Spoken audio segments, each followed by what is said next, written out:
guys. I'm Brent Birnbaum. I'm your Nielsen rep for all things audiences. I work pretty closely with Joanna and Renal from the Acuity side. And this session, we're really just going to focus on an overview on what all the Nielsen audiences are in our taxonomy. Really focused on the first party audiences. And then at the end, we also have specific audiences that we've created targeted to reaching users while they're at home during this COVID-19 pandemic. So I think we'll use the last part to focus on that. And then throughout, just feel free to ask any questions. More than happy to answer them as we go through the presentation.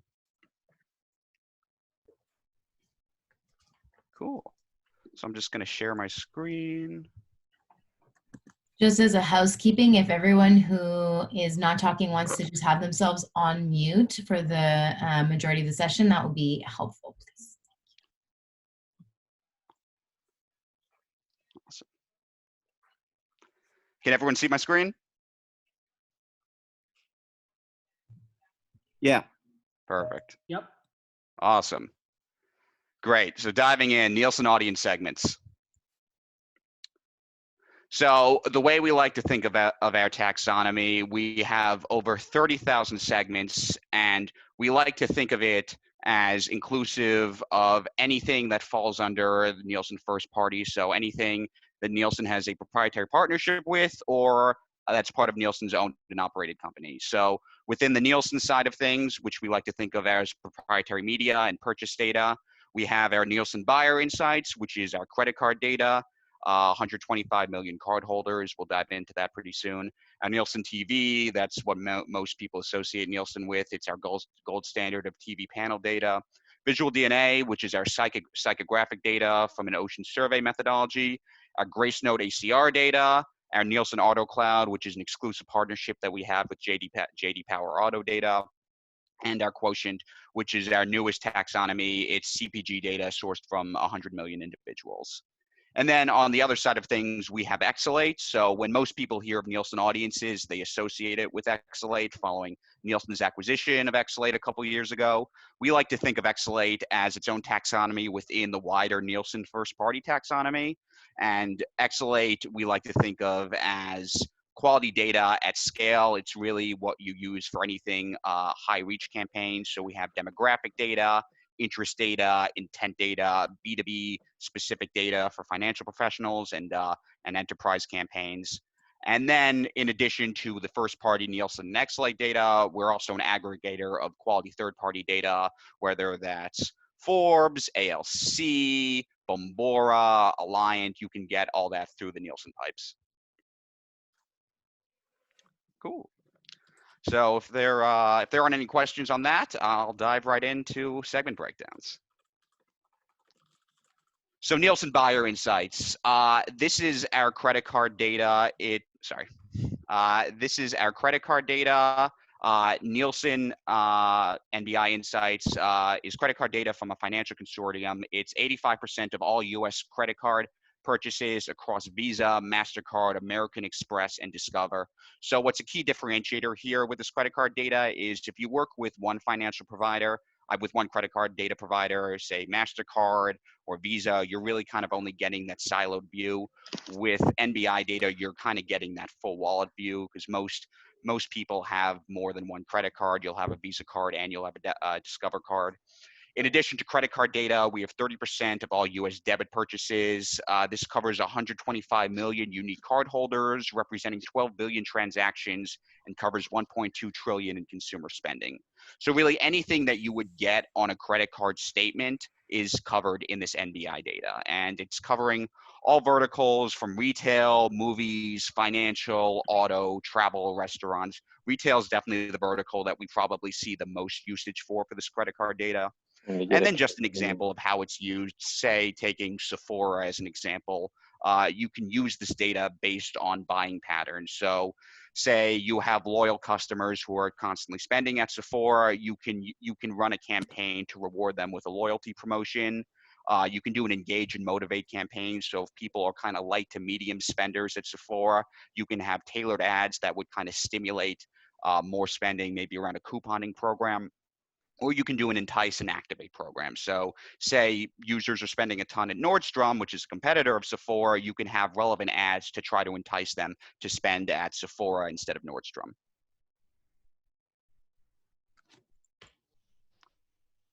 And then from a vertical level, from a retail perspective, we cover apparel, department stores, electronics, home improvement, mass merchandisers, specialty retail. Restaurants, we have casual dining, fast food, QSRs, fine dining.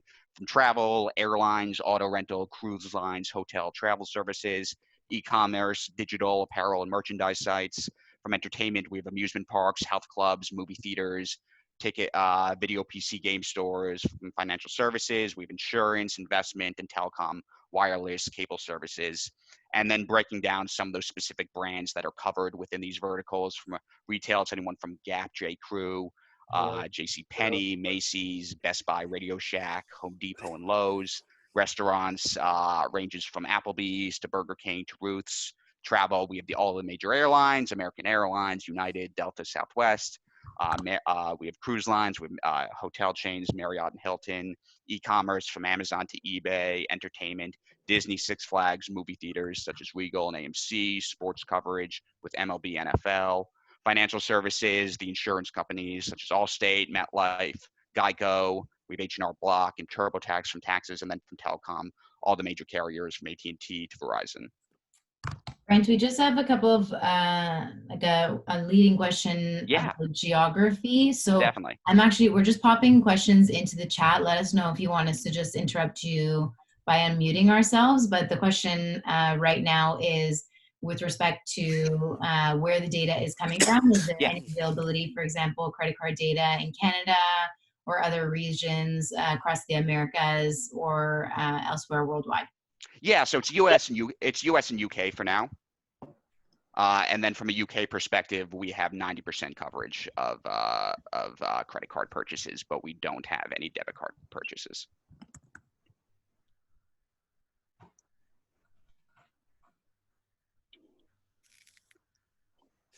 And yeah, feel free to ask me any other questions.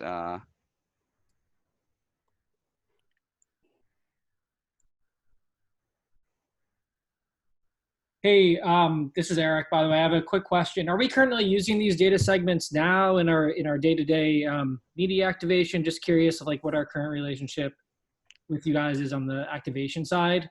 And the second part of that is, I know you listed a bunch of companies that you have access to data. Is that a direct partnership you have with them, or just if you could give a little bit more background into like how you're getting access to that data, that'd be helpful. Yeah, sorry. Can you specify by companies? Do you mean this overall credit card data? You mentioned like Marriott. Yeah. So is it okay? So you're getting access. Is it a first party relationship that you have? It's a first party relationship with a financial clearinghouse. So we get all the credit card data from that specific financial consortium, and then we have access and we're allowed to use that for marketing purposes.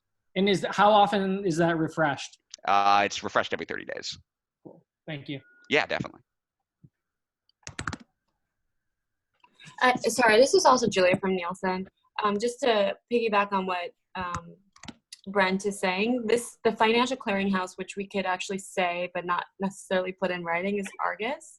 So you could think of them as a clearinghouse that takes and onboards all the major credit cards and debit cards out there. So across, Visa, MasterCard, Discover, American Express, they're able to ingest all this because they all go through a financial clearinghouse, and Argus is like the main player there.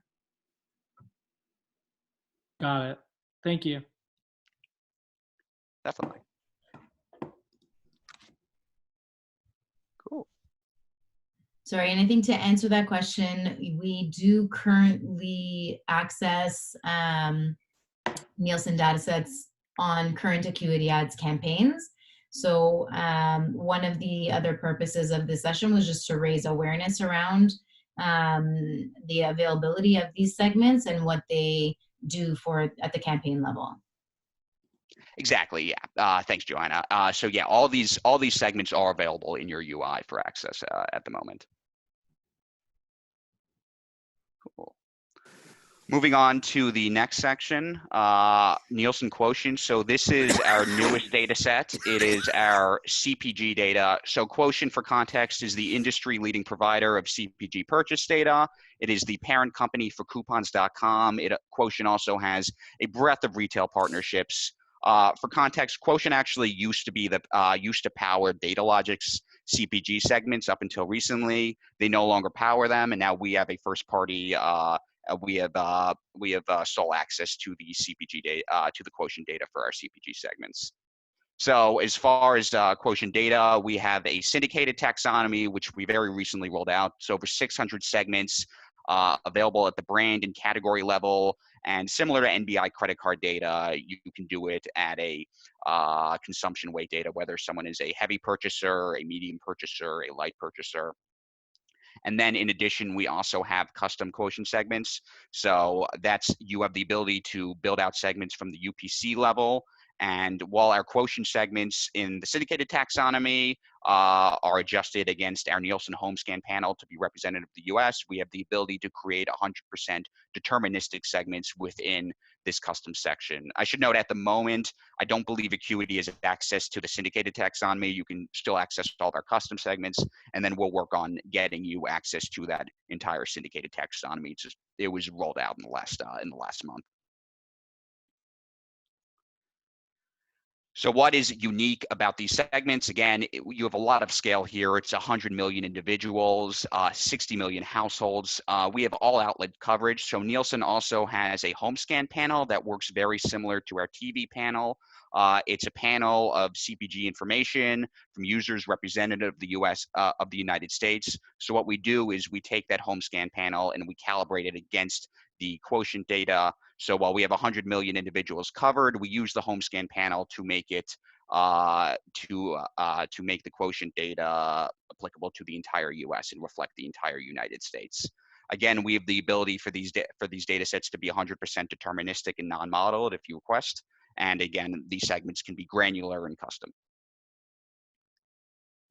And then again, similar to NBI, you can utilize quotient in a similar way. You can retain loyal buyers of a specific brand, you can conquest competitive buyers, or you can drive growth in an adjacent category. So say someone is buying a lot of peanut butter, you can target them to try to drive purchases for Nutella.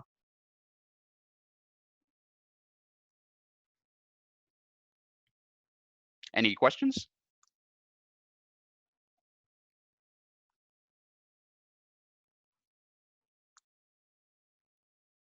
Cool.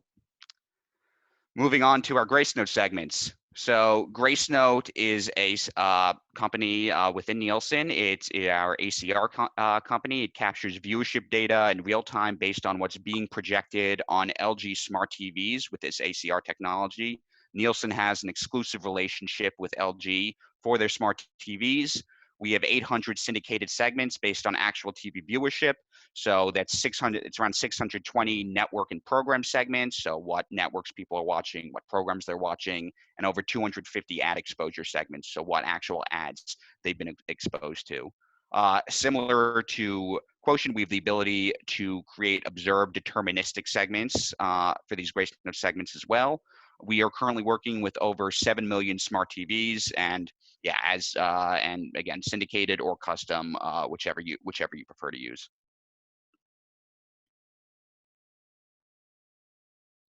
Cool. Any questions on that? Awesome. So moving into Nielsen TV. So Actually, sorry, I have a quick question. Definitely. You had mentioned that you have ad exposure, like 250 brands with ad exposure data. Mm-hmm. Is that something you could share with us ahead of time? Yeah. So it's all within our global taxonomy, but I can send through a document. I can send through a document of the specific ad exposure segments to you guys after this call. Perfect. Yeah, definitely. Similarly, Nielsen TV. So again, we are known as the gold standard in TV for TV measurement. It's the currency for for how all TV ads are bought and sold. Our Nielsen meters tell us what Nielsen panelists are watching and who in the house is watching it. So we use our Nielsen TV panel here as a seed audience to build out these Nielsen audiences. And so we have segments across, again, ad exposure, day parting, genre, programs, SVOD viewership, live events, program clusters such as reality TV show, and then overall viewership. So whether someone is a heavy viewer, a medium viewer, or a light viewer. So a lot of times we'll see clients use the Nielsen TV segments and the Grace Note segments in conjunction with each other just to have as much coverage as possible.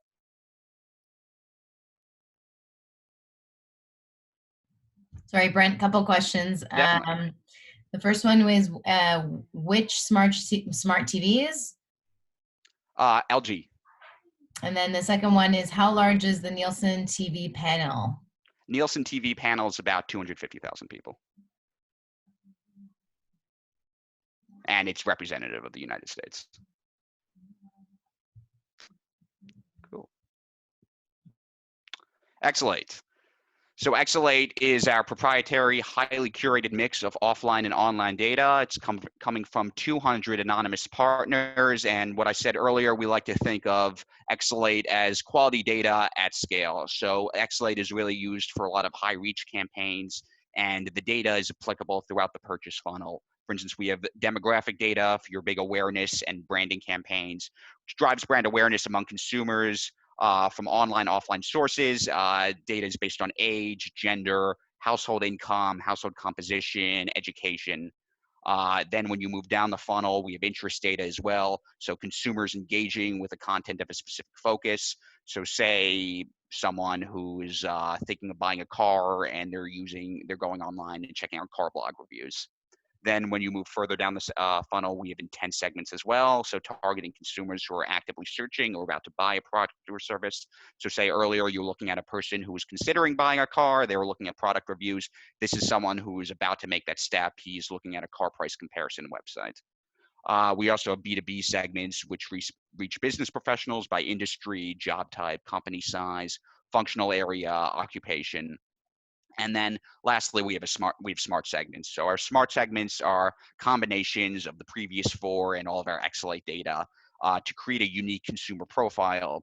A lot of times you'll see these advertisers and agencies come up with that comms profile that they're trying to reach, whether they're eco-friendly, millennial moms, young professionals, streaming aficionados. So it's really to kind of target those unique profiles created on the advertiser and agency side.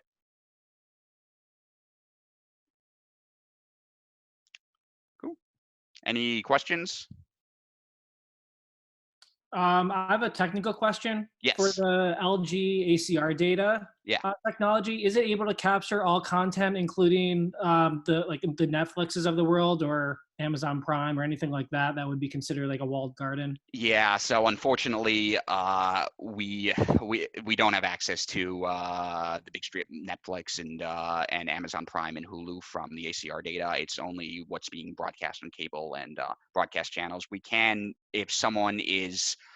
It's weird. If someone is watching The Office on an LG TV, it'll show up if they're watching it on cable and if they're watching on Netflix, but we can't differentiate if it's being watched on Netflix. So Netflix might be counted in there, but we can't know if they're specifically watching there. Sorry.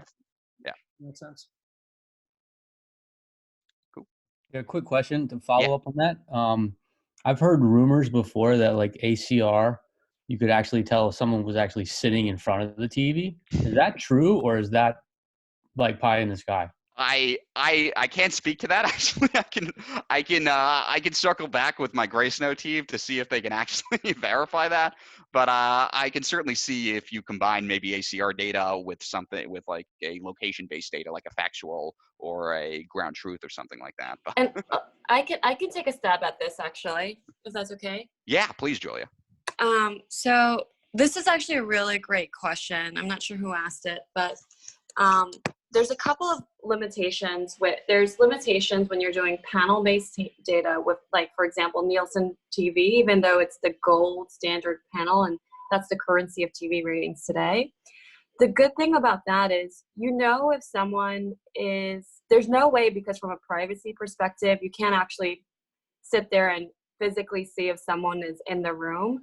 But that really mitigates, like the panel really mitigates like these type of situations if someone's sitting in the room or isn't, because someone actually has to sit there and say, I'm watching, and I'm like number, like what essentially when you're adopted into the panel, they tell everyone who's in the household, you're like a number. So you're number 1 if you're the mom, you're number 2 if you're the dad, you're number 3 if you're both the mom and dad in the room, you're number 4 if you're the, if you're the teenager who's also watching too. So it's like user generated in the sense where you're actually in the room and you're pressing these buttons and you're saying you're actually watching it. The thing with ACR data is that, like, if you're like me and in your house, you get, first of all, ACR data is great because there's so much ACR data that's available. So the panel size is small compared with the panel of the ACR. It's not a panel, it's actual data collected from everyone's homes who have smart TVs in their houses. But the problem with that is, like, if you're like me, you don't know if you're watching it, because I could leave my ACR, like my TV on, and you don't know if someone's actually in front of it watching it or not. And so that's sort of the limitations. Like there's pros and cons of having the panel data, and there's pros and cons of having the ACR data, because the ACR data is so great in that it's rich and it's such a huge size. But at the same time, you actually don't really know who's sitting in front of the TV. And I would say, I would venture to guess, considering everything that's happening with GDPR and CCPA and everything around privacy conversations, it'll be very hard to have like somebody actually say, get even closer to what we're doing today, verifying if someone was in the room. So just wanted to give you guys a little bit more perspective on that. Cool. Yeah, I had heard that they could tell, ACR could tell if someone's like fast forwarding, on a DVR, a program that they DVR'd, et cetera, through the commercials. So I was just curious to see, what the level of truth was with all that stuff. So thank you for answering. Yeah, that was helpful. Awesome. Thanks, Julia. So if there aren't any questions on Exalate, we can move on to Visual DNA. So Visual DNA is a company owned by Nielsen. It is the largest database of psychographic data. It's drawn from the Visual DNA personality survey. So the personality survey is a non-incentivized survey that users take based on the Ocean Big Five personality model. It rates individuals on openness, conscientiousness, extroversion, agreeableness, and neuroticism, with each of the traits breaking down into multiple facets. So if you're high openness, you'd be open to ideas, willing to try new things. Low, you're more going with what you know, what you're loyal to. From conscientiousness, you think carefully about every purchase. If you're high, if you're low, you act spontaneously. From extroversion, you like to showcase your purchases. If you're high, if you're low, you're private, more independent, and you value comfort over style. From agreeableness, if you're high, you're empathetic, giving and buying for others. If you're low, you're calculating and looking more for personal gain. And neuroticism, if you're high, you're much more of an anxious shopper, and low, you're more kind of blasé and confident about your shopping. So we use the psychographic data. People opt into the survey voluntarily because they just want to know about their personalities. So from the survey, we have 40 million directly measured profiles, which we use as a seed audience. And this data is really good for the more kind of in-depth psychographic campaigns that audiences are looking for, very goal-oriented campaigns, so such as users trying to quit smoking, lose weight, retire in the next 2 years. It's good for sports betting companies too. If there are people interested in, say, using FanDuel or DraftKings, it's really a strong data set there. Cool. So let me know if there are any questions about Visual DNA.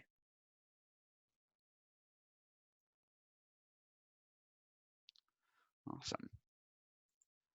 And then moving on, we also have our third-party branded providers. So Nielsen connects consumers with partnerships with these third-party providers that you can access within the Nielsen taxonomy, whether it's ALC data, Bombora, Forbes data, TransUnion, 33 across, Dun & Bradstreet. They're accessible within the Nielsen taxonomy as well. And thank you. That's the first part, our audiences.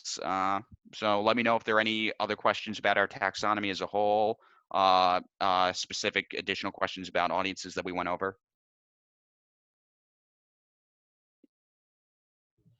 just to kind of offer the most up-to-date taxonomies, and all of this documentation that we're referencing is available to everyone through the third-party data folder in the sales drive. So all of the documents with respect to taxonomy and otherwise can be found there. And Brent, we have a question regarding whether or not they can actually get this particular slide deck. Yeah, absolutely. I will send through this deck as soon as after this presentation's over. Okay, and we'll add that as well to the same sales drive folder. Great. Awesome. Cool. So the other thing I wanted to cover in this presentation were segments that we have aimed at reaching people at home, particularly in the wake of this COVID-19 pandemic. So obviously the COVID-19 pandemic has changed the landscape as it currently stands. People are making major modifications to their lives, and as we're adjusting to this new normal,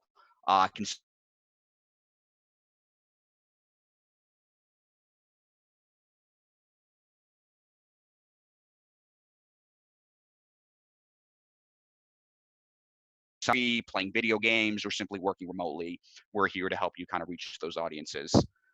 So TV streaming, there's obviously been a huge spike in streaming services. So as people are staying home, content streaming is at a record high.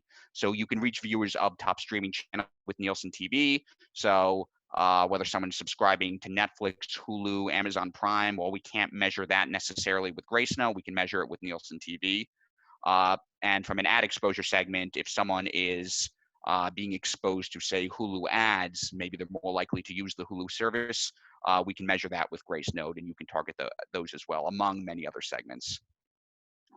From an online shopping perspective, you may have consumers who are launching a new brand or product, and people who are just using e-commerce a lot more because they're just not going out to the stores. So you can target users based on that NBI credit card data we have who are shopping on Amazon, eBay, Instacart.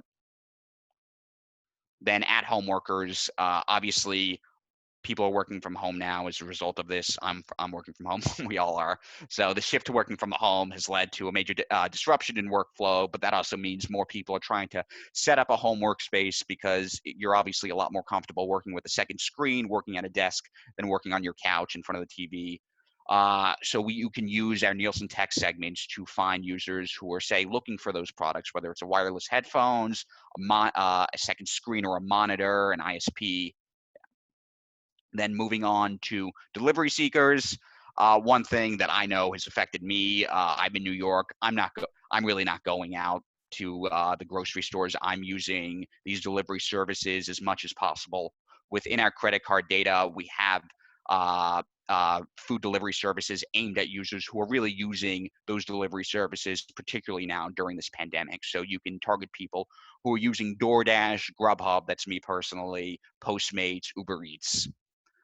Then from a pantry stocker, those who are making the trips to stores or using these online purchases are buying really kind of stacking up on the essentials. So using the quotient data, you can target users buying these essential products, whether it's coffee, paper towels, trash bins, Oscar Mayer, Huggies diapers, frozen vegetables, and so on.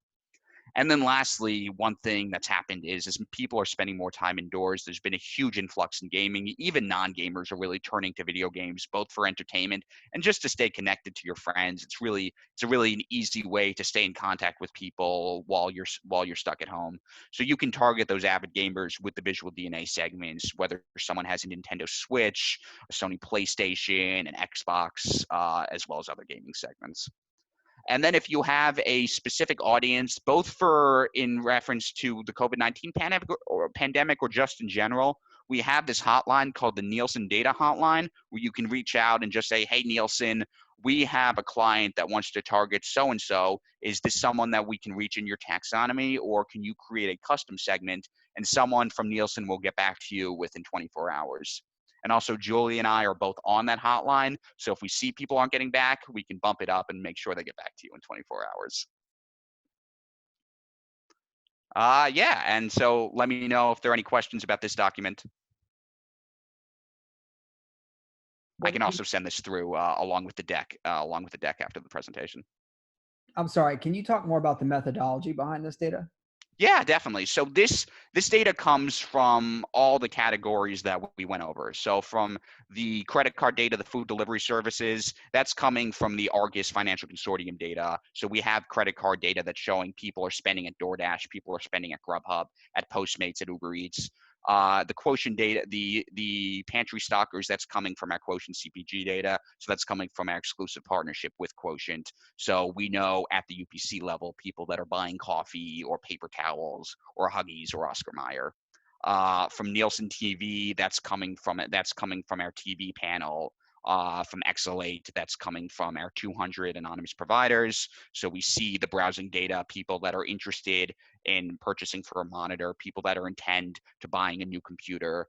Visual DNA, that's coming from the psychographic survey. So while it covers the oceanic model, it dives very deep into specific personality traits. So it's a very in-depth survey that we have that determines these visual DNA audiences.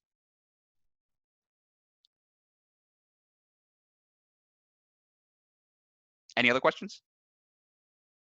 So are you guys extrapolating that 5 million TV data set from LG? Are you extrapolating that data to model to the for the national scale for like the cord cutters, cord streamers, and the gamers too? Is the avid gamers category part of the ACR data, or is it?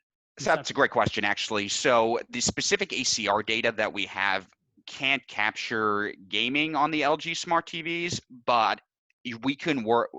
We have worked on deals with specific clients to actually have access to the raw data feed from Gracenote. And if you have access to the raw data feed, so that's the raw data. It hasn't been modeled. It hasn't been. It's just coming straight from LG, straight from Gracenote. Then you can have access to the gaming data. But yeah, you're exactly right. We have the over 7 million LG smart TVs, and then extrapolating that.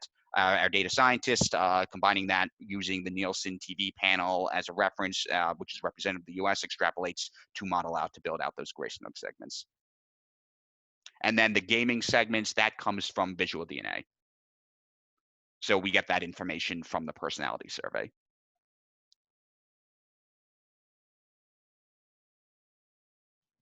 Thanks. Yeah, definitely.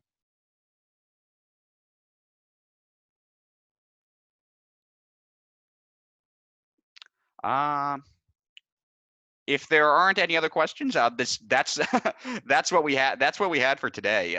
So I can send through. I'll send through the deck. I'll send through this COVID-19 sheet, and then I will also send through a specific taxonomy of those ad exposure Gracenote segments to you guys as well. And let me know if there's anything else you'd like me to send. Oh yeah, please. So what does the pricing look like for this on top of what we normally? It's standard CPMs. So for the credit card data, it's $1.50. For the Gracenote ACR data, it's 90 cents. So there's nothing additive about these segments. Is there any lag time if we want to run with what about using them? No, with the exception of the quotient segments, which you would need to request from us because the full taxonomy isn't mapped over to you guys at the current moment. You can just access these right in your taxonomy.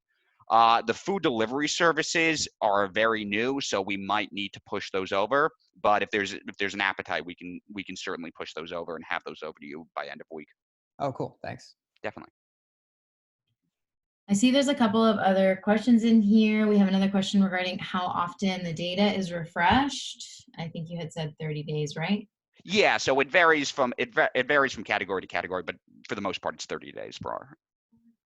Yeah, and then another question, which is it panel based? Max, did you want to just pop on and specify that question? I was answering a question for someone that typed in. Great.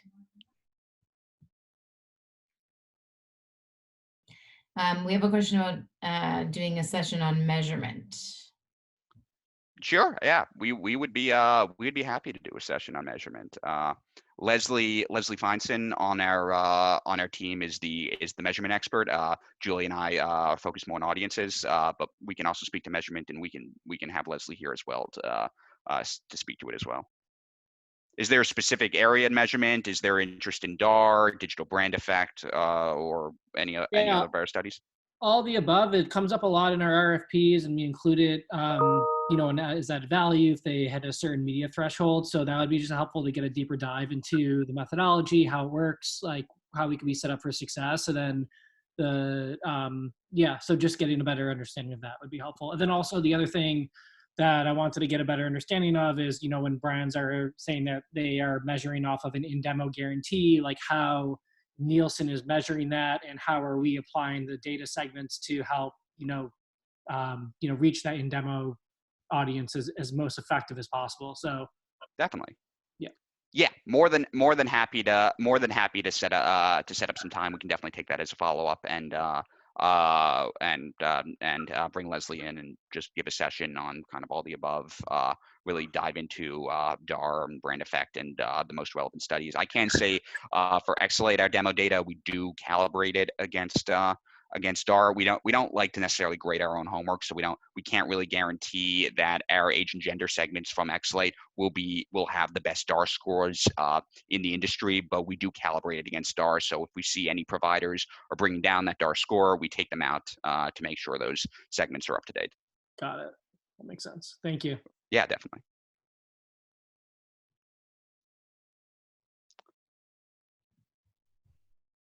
Okay, that looks like we don't have any new questions that are rolling in. So any closing thoughts? Thanks a lot, Brent, for the session today. Absolutely. Thank you guys for having me. I'll follow up with these documents. Joanna, I'll send them to you, and feel free to distribute to the team. Great. Okay, thanks so much, everybody, for tuning in, and I will send a follow-up email with the link to the recording and all of the relevant documents. Thank you, Brent. Thanks, guys. Thanks, Brent. Appreciate it. Thanks, guys.